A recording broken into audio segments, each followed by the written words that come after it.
Yeah, listener, thanks for bringing it up. I got a lot of thoughts on it.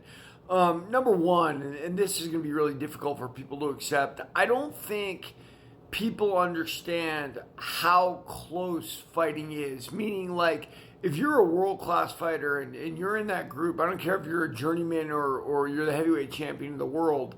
That you guys know what you're doing in the ring. You have ideas of what's going on, and there's the old saying that fighting is, 90% mental. So what's happening to you outside the ring or around the ring can certainly affect you. But specific to Tank versus Roach, I want to say this. Floyd Mayweather fought some really, really tough guys early in his career. And he was going through them, like right and left. Genaro Hernandez at 130, who was like a 6'2", 130-pound world champ that Mayweather walked through, and Larry Merchant and all those fools were laughing at him like he was rushing himself. And then Mayweather subsequently went through a bunch of really tough guys. And then he got to the point in his career where he could fight lesser guys for a lot of money. Now, what that is translated to in Tank's career and many others is protecting fighters the entire time. And something we've known for a really long time is protecting fighters doesn't give them the confidence they need. Protecting fighters makes people perhaps have delusions about their abilities and maybe the lack of abilities of other fighters.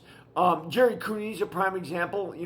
Absolutely very powerful heavyweight, very skilled. But they protected him. They protected him until they got him to the fights they wanted for the money they wanted. And Cooney felt like he never developed. Whether that's true or not is besides the point. But I guess what I'm saying is, when you're in the boxing gym, and going back to my previous statement about, what fans know and what the reality is, Roach probably knew pretty well that he could take Tank on the right day. Any given Sunday is the football axiom, right? Well, I'm going to give to you guys this. Any given fight day, any fighter can beat any other. I think a good example is James Buster Douglas versus Mike Tyson.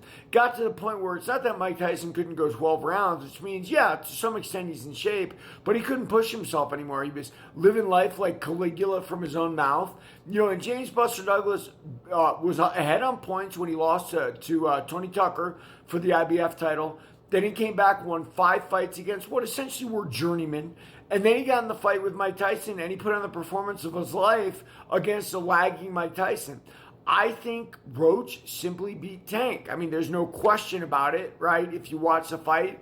And, sadly, that's the any given fight day kind of thing. I mean, Tank wasn't up for it. Was Tank thinking like Jerry Cooney a little bit? Like, hey, maybe I'm not as good as everybody says, and maybe I know that. Maybe. I mean, they've been protecting him for a long time. You know what I mean? So is that part of the equation? We don't know. And that's what's so exciting about combat sports and fighting in general. We're not entirely sure about what's happening on every level. And we don't need to, right? That's the mystery, and that's what keeps us coming back. But yeah, definitely a bad judging call in Tank versus Roach. Everybody read my book, Warrior of the Light.